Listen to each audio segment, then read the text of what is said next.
एमपीएससीची परीक्षा पुढे ढकलूनही परीक्षार्थी आंदोलनावर ठाम। कृषी विभागातल्या जागा वाढवण्यासह इतर मागण्या पूर्ण होईपर्यंत आंदोलन सुरूच ठेवण्याचा निर्धार।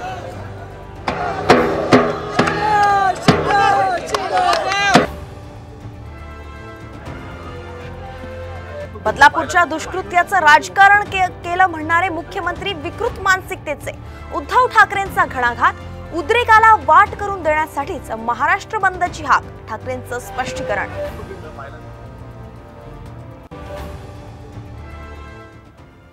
2 महिन्या केस मध्ये लागले आणि त्याला फाशीची सजा झाली।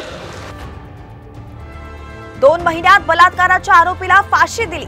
रत्नागिरीत मुख्यमंत्र्यांच्या वक्तव्यावरून वाद, मुख्यमंत्री खोटं बोलले, विरोधकांची टीका।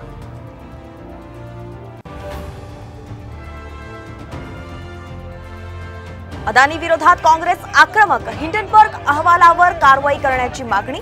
मुंबईतल्या ईडी कार्यालयासमोर काँग्रेसचा धडक मोर्चा।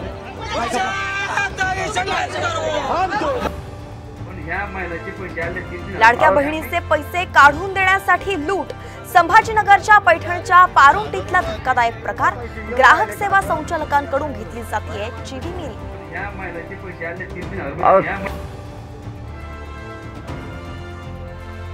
आणि मुंबई विधानसभेसाठी मवियाचा 3-2-1चा फॉर्म्युला। ठाकरे गटाला 15, काँग्रेसला 14 तर राष्ट्रवादीच्या वाट्याला 7 जागा। सूत्रांची माहिती, तर घटक पक्ष मिळून 7 जागा।